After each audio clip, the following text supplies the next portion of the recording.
Welcome back, students. So, still no, we are in personal development, and now we will be moving to our next topic for our unit 2. It is developing the whole person.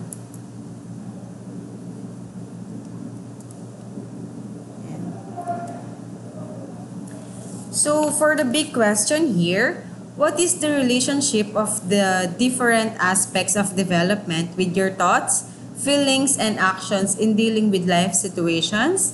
And the objectives are, at the end of this module, you will be able to, number 1, discuss the relationship among physiological, cognitive, psychological, spiritual, and social aspects of development to understand your thoughts, feelings, and behaviors.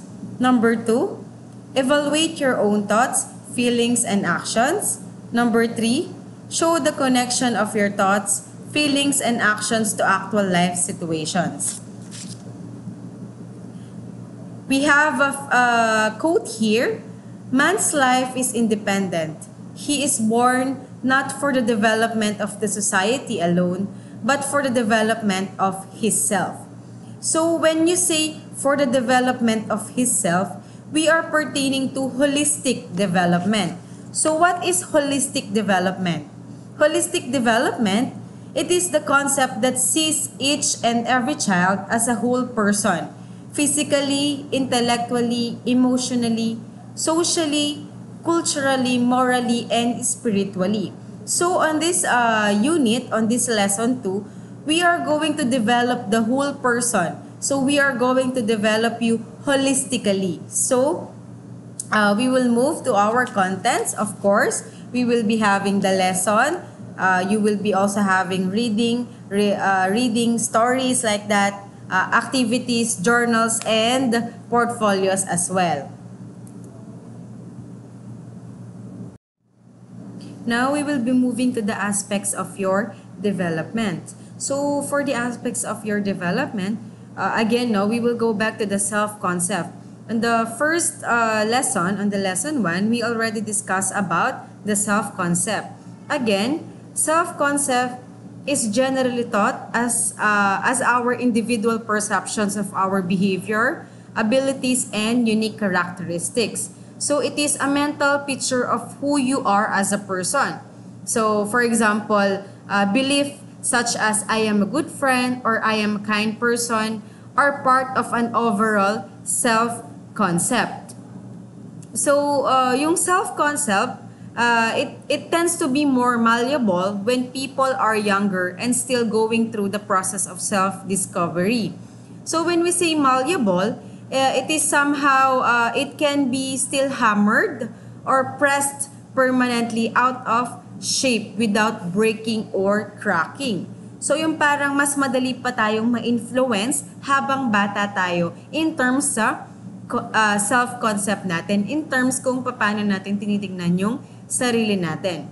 But as people age, self-perceptions become much more detailed and organized as people form a better idea of who they are and what is important to them. And that is correct. So as you age, parang napupunta ka na sa path na mas gusto ko ito, mas mabuti ito para sa akin. So yung self-concept mo, magbabago siya. Yung self-perceptions mo, mas na-organize mo siya into detailed one.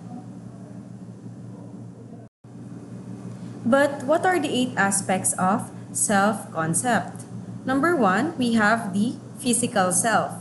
When we say physical self, it includes your height, your weight, your facial appearance, your hair color, your skin color, so the descriptions of your body areas such as your neck, chest, waist, and legs. So, physically, kung ano yung nakikita natin outside, that is our physical self. Next one is the intellectual self. So when we say intellectual, how we think.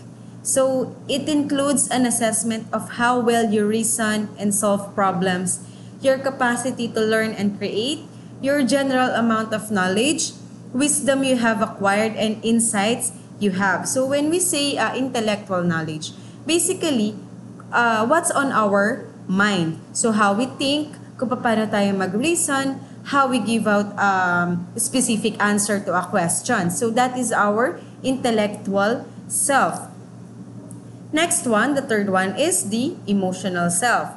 So when we say emotional, the feelings that we have. So feelings you have, like feelings you try to avoid, feelings you try to feel like when you are happy, when you are sad. So feelings from the past and present, feelings which are associated with each other. So when we say emotional self, they are interconnected. So kapag masaya ka, how you feel, how happy you are, how sad you are. So kung paano mo iniisip yung emotions mo, yun si emotional self. So the feelings you have, like for example, no, alam mo ngayon na masaya ka.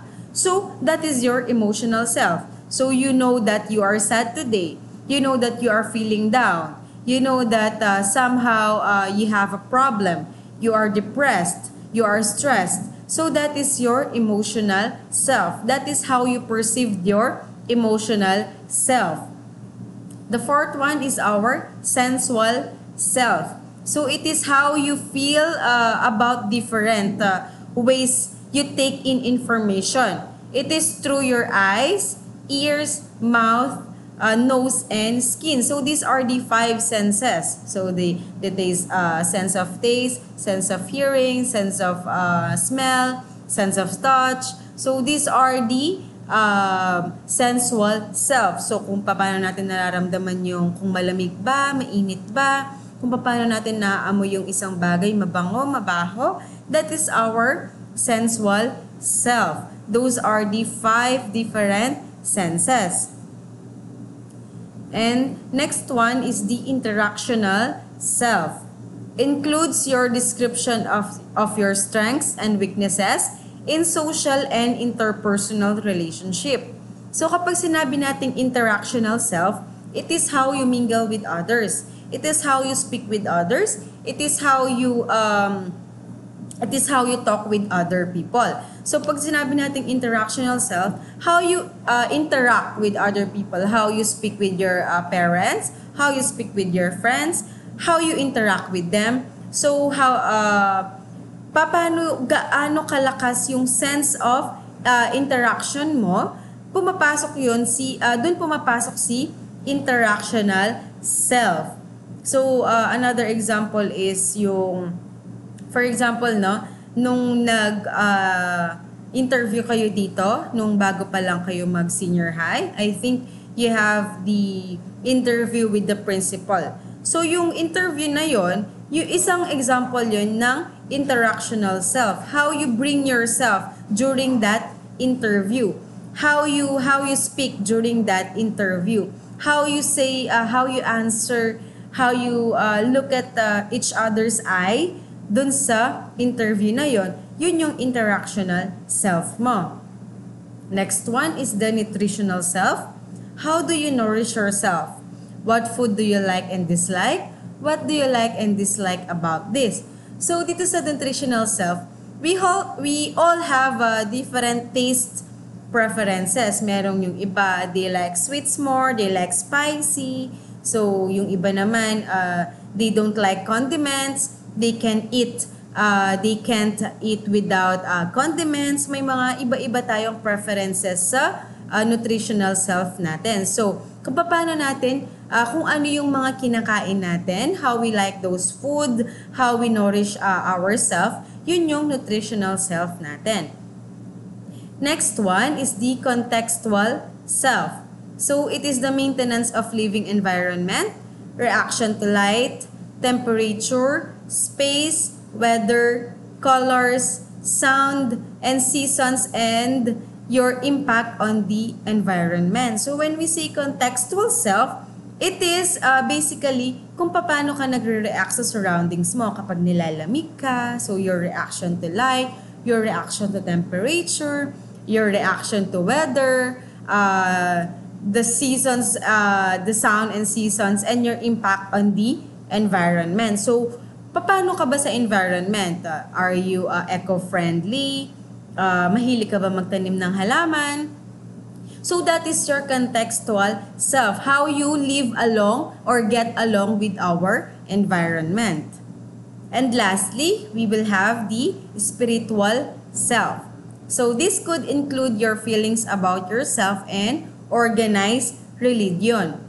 Reaction about spiritual connections to others, spiritual development, self. So kapag sinabi nating spiritual self, somehow ito yung how godly we are. So I don't know, no, because I did not meet you face to face. So I don't know, maybe we have here Muslims, Christians, or Catholics. So how you perceive God, how you perceive your religion, how you perceive your spiritual connection, that is your spiritual, di ba?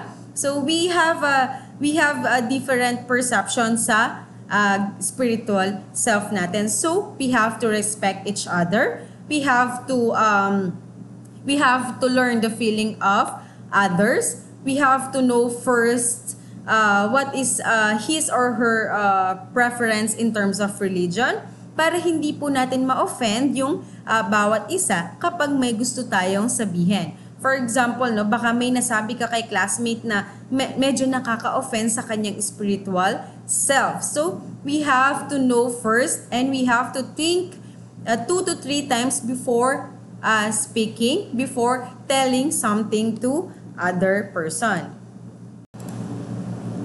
Now that we already know the 8 aspects of self-concept, I want you to internalize this quote from Joyce Brothers. An individual's self-concept is the core of his personality. It affects every aspect of human behavior, the ability to learn, the capacity to grow and change. A strong positive self-image is the best possible preparation for success in life. So, hindi po sapat yung nag-aaral ka lang, hindi yung sapat na nagre-review ka lang. You have to feed all the 8 aspects of your of self-concept. So, we have the physical self, the intellectual self, the emotional self, the sensual self, contextual self. All those 8 aspects of self-concept, you have to feed them, you have to grow them, and you have to discover more of yourself using those concepts and use those strengths para ma-achieve mo yung success na kung saan pine-prepare mo yung sarili mo. So I hope that those 8 aspects of self-concept will be able you to learn your talents and your strengths and or your weaknesses, and those weakness you have to turn them into your strengths para magamit ninyo sa future pa ninyo. You have to use your personal resources like your talents nga na sinasabi ko na you have to discover and you have to learn and you have to develop more. But how are you going to know if you successfully fed those 8 aspects of your self-concept? The answer is you have to be a winner. So as per Merriam-Webster Dictionary, the definition of winner is the one that is successful especially through praiseworthy ability and hard work. So it is the one that wins admiration also. But for our subject, a real winner is the one who is able to, number 1, win over his or her battles and turn them into learning. Number 2, finds meaning in pleasant and unpleasant events. Number 3, live in peace with difficult people in difficult situations. Wins the respect and admiration of others. Get what he wants using a win-win strategies. Discover and use opportunities to his best advantage. Develop and use their talents and abilities to make meaningful contributions. So, that is a real winner. So, when we say win-win strategy, hindi yung ako lang ang panalo lagi. So, ang win-win strategy is I will going to win and you are also going to win. It's like you're giving them an option that you will gain this one and I will gain this too. It's a win-win strategy. Ganun po yung sinasabi nila on how to be a real winner, especially when interacting with other people, talking with other people, working with other people. So, discover and use opportunities to his best advantage. Hindi yung nagtitake advantage ka in every situation. No. You have to discover them. That's why I'm always telling you that you have to discover your talents. You have to use your personal resource because you are going to use them for your advantage. So, anong advantage to? You can use them, for example, if you are good in speaking in front, you are good in dancing, you are good in singing, magagamit mo siya in the near future. You can use them as a business, diba? We have lots of MC na naging successful sa career nila. Ang dami nating singer na kakilala na naging successful sa career nila because they use their talent and resources para sa kanilang advantage.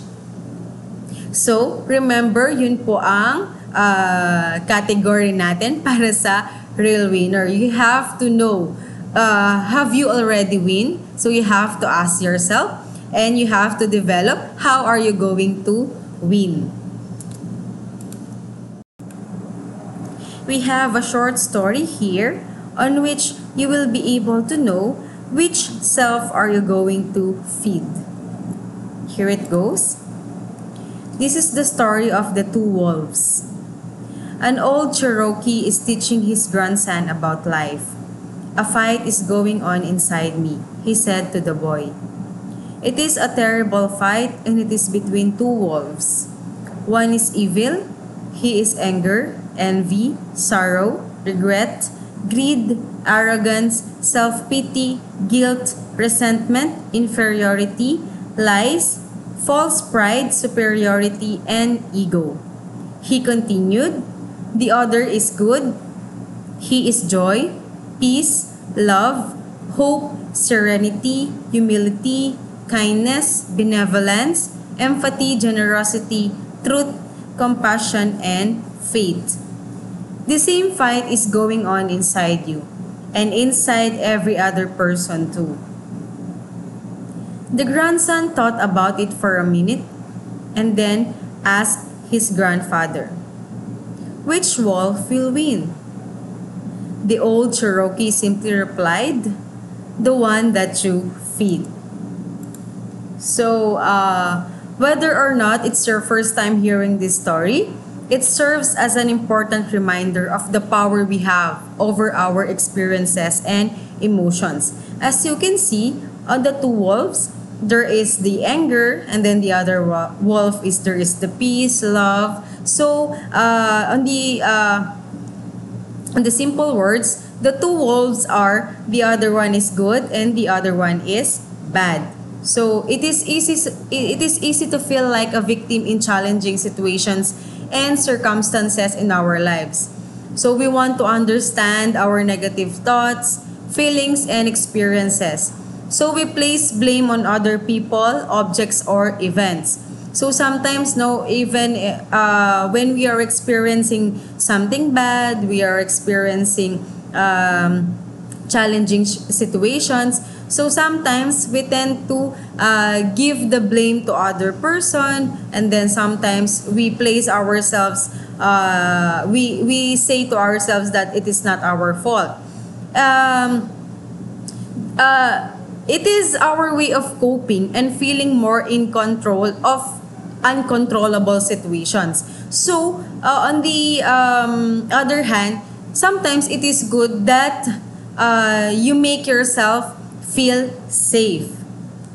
So, the problem with this approach, however, is that it takes away our personal responsibility and freedom of choice. So, in our attempt to feel more in control by faulting others or by blaming others, we actually strip ourselves for our own power. So, nawawala yung sense ng responsibility and yung freedom of choice. Kasi, choice natin kung anong wolf yung i-feed natin? Is that the good wolf or the bad wolf that we are going to feed when we are going through challenging situations and different circumstances? So by exercising your freedom of choice, you can make a life-changing decision of which wolf you want to feed. So do you feed the wolf who is hungry for anger, envy, sorrow, regret, greed, or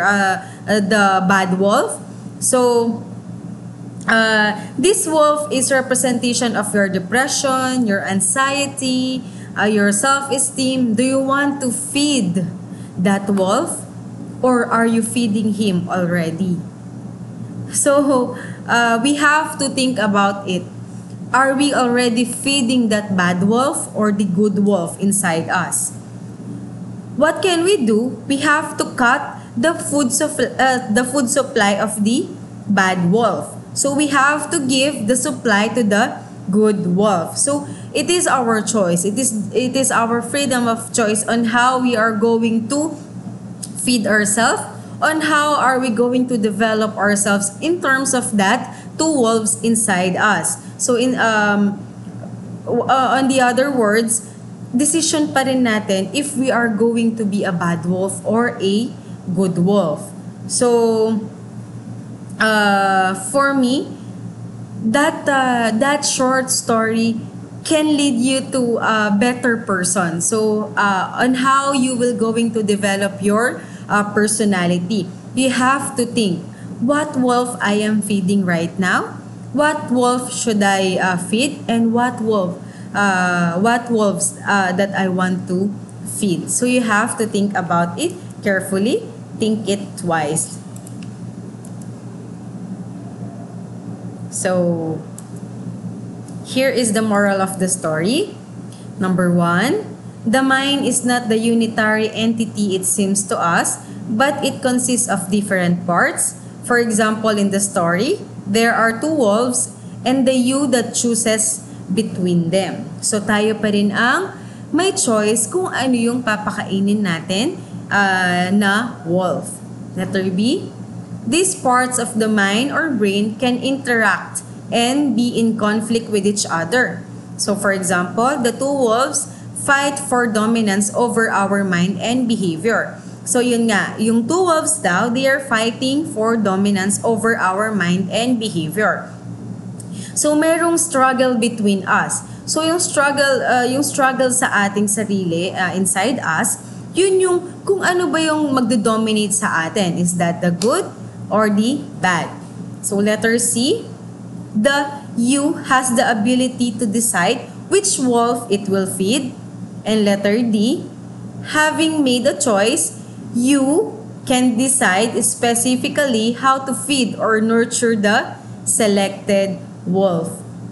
So you as a grade 12 students, I want you to think, which wolf are you going to feed? So I hope you learned something from the short story that we have read.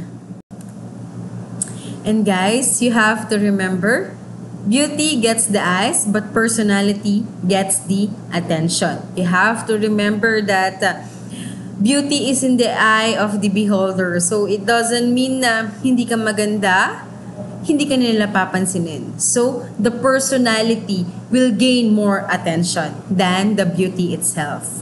So that's it for our lesson 2. I hope you have a good day. And if you have any question, here's my Gmail account and also my Telegram number. Feel free to message me if you're having difficulty with our lesson 2. So